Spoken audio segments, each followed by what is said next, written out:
Hello and welcome to Greetingstar. I'm so glad you could join me today.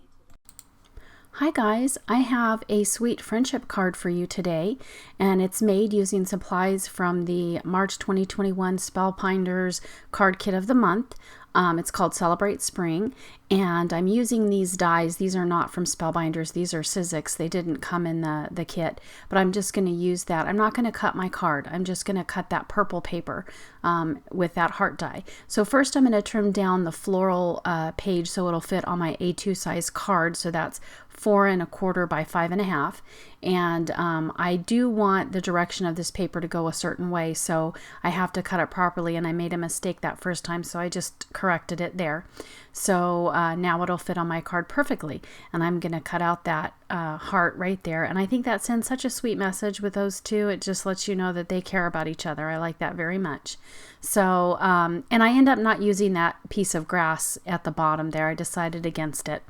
So I'm just going to take this adhesive that came in the kit and put it all around the edge of my paper. I'm paying attention to try to get it as close to the edge as I can, because I really hate it when the paper doesn't stick all the way to the edge or comes up a little bit around the edges. That bothers me, so I like to try to get it as close to the edge as I can. And then I also always like to put an extra one down the middle. That's just something I do. You don't have to do that if you don't want to. I just like to make sure it's extra secure. So if you prefer to, kind of save your supplies and use them in a more economical way, you can certainly do that. And then this word friends is a die cut shape that came in the kit. So I'm going to use that at the top. And then I'm just going to go around my heart. And I have to, since these are straight lines, obviously I have to kind of do it in pieces and parts to make sure it gets all the way to the edges. So that's a pretty simple card. I think that anybody would love to get this card, and they would enjoy having it from a friend. So I hope that you'll give it a try. And all of these die cut shapes come in the kit, which makes it super easy and quick to put together. And it's so much fun, I think, to go through all these supplies and look and see what you have and decide how you want to put them together. I think that's a lot of fun too. So, and you don't have to do a heart. You could do any shape behind there that you have. If you don't have the heart dies, you could use circles or squares, whatever you wanted to do. Or you could even draw a heart or use a stencil. If you have a heart stencil, you can maybe draw it and then cut it out by hand. It's entirely, based on the supplies that you happen to have. Don't let that stop you. I think sometimes we see things on YouTube and we're like, oh, I can't do that because I don't have the supplies. Just take a moment to think about what you have and, try to adapt it to what you have, and then you can do that. But this is a super simple, fun card. I'm going to adhere this cute little guy, this squirrel, and after I did, I changed my mind about what I wanted to do with him.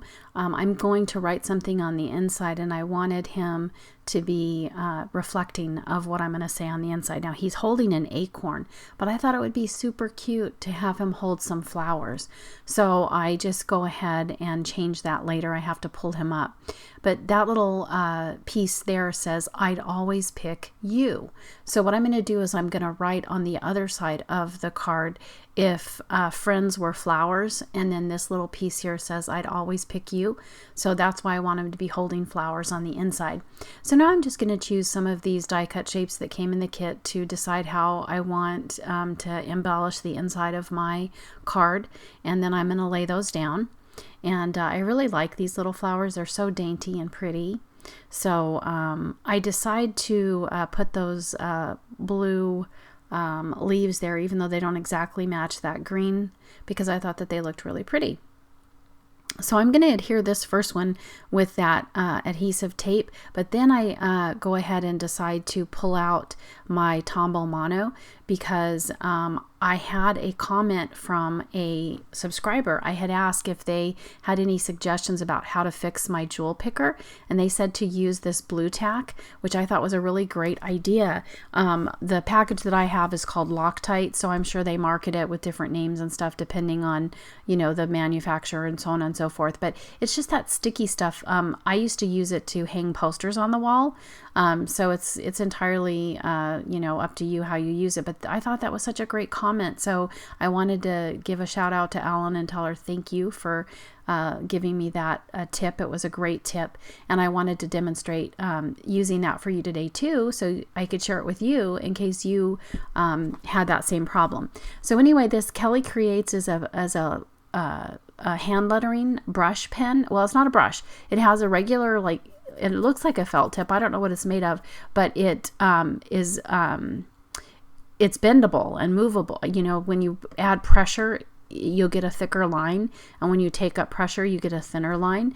So I'm just going to write this with pencil first. If friends were flowers, I almost wrote it wrong. If flowers were friends, if friends were flowers, I'd always pick you. So I'm just writing this with my pencil first, and then I'm going to come back and write it with my black Kelly Creates hand lettering pen there, and that's a fine tip that I'm going to use. Now, you can see this letter I here is just like the traditional I that I learned when I was learning cursive in school. She has a different one there, and I had pulled out her book because I wanted to see how she did her I, but I kind of like mine better the way I write it, so I just left it the way I did. So after I got all of the spacing and everything the way I liked it with the pencil, I went ahead and took this pen and traced over it. And I think you guys should not be afraid to do hand lettering either, because it's kind of fun, and I think that our recipient loves to get something that's written in our own hand. It makes it more personal. So after it has dried, I waited a little while for it to dry. I went back and just tried to erase any of those pencil marks that could be seen through there. Now this is the stamp set that came in the kit, and I'm going to stamp these cute little flowers, and they do come with a coordinating die, and I'm going to use this press here to just go ahead and stamp it. This is the archival ink, the Ranger archival ink. I can't remember what the color of it is. I'll let you know down below, but I'm just matching up some of these Zig watercolor markers for the flowers on the front so that I can go ahead and make the flowers that he's holding match the flowers that are on that green background paper. So this is just a water brush that I'm using to pick up some of that pigment, and I'm going to put it in here. And I do go over it a couple times because I want it to be a little bit darker than it appears. I still want it light, but I don't want it that light. So I keep going back over it until I'm happy with it. And I think I even lay down another layer of that marker there. And that's light violet, by the way, in case you happen to want to use the same thing. And then I'm going to use just the plain green. That's just the regular old green. It's not any special green, it's just green. And I'm going to color it. Since the reason I chose the yellow ink was because I knew I was going to go over the stems with green, and yellow and green always work well together. They complement each other, so there's no problem there. And it can cover up that yellow without a problem. So that's why I did not use black ink. I chose to use the yellow so I could do that with that green leaves and stem. And then I'm going to go ahead and take the light flesh color marker and go over that yellow flower there. I wanted to change it a little bit. I didn't like the way it looked, so I thought, and I decided to just go straight with the pen instead of using my water brush. And I'm going to let that dry really, really well before I cut it out. And once it's completely dry, and I did try to heat set it, but it still felt cool to the touch. So I went ahead and walked away and let it sit for a while. And then when I came back and it was dry, I went ahead and I'm going to trace it with a black marker pen. And a very fine tip one, because obviously this is a really small image. So once I do that, I'm going to go ahead and cut it out with my die. So now that it's dry, I'm going to trace it, but I want to let it dry a little bit more. So I'm going to go ahead and put these gemstones on my card. And I wasn't really sure about the look of those. Let me know down in the comments if you like these gemstones on this card or if you would leave them off. So I'm just going to put 3 of them on the card, because remember 3 is that magic number that draws people's eye. So we always want to go with 3 instead of anything odd, not even numbers. Even numbers do not attract attention.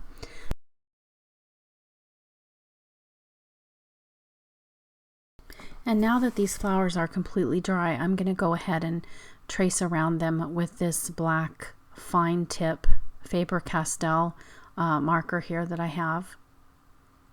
And I'm not going to do the leaves or the stem because I want those to stay green. And then I'm going to use this Zig Wink of Stella in glitter gold, and I'm going to just color the centers of those flowers.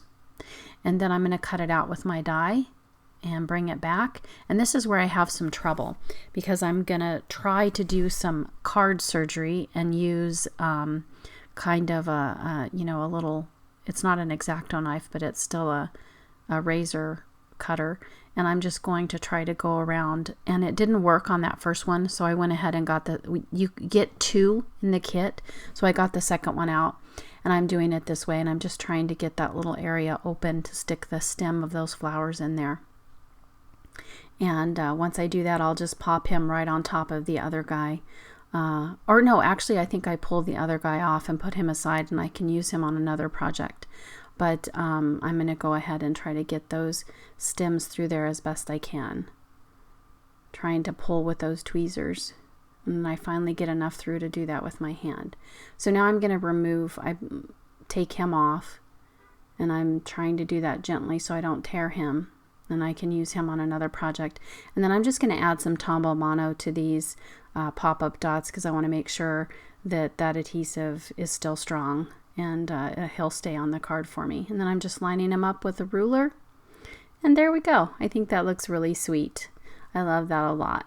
So you can choose to leave the acorn if you want, but I just wanted him to have flowers because of what it says on the inside of the card. So thanks for joining me today. Don't forget to like and subscribe, and let me know what you think down in the comments below, and have a wonderful day. Bye-bye.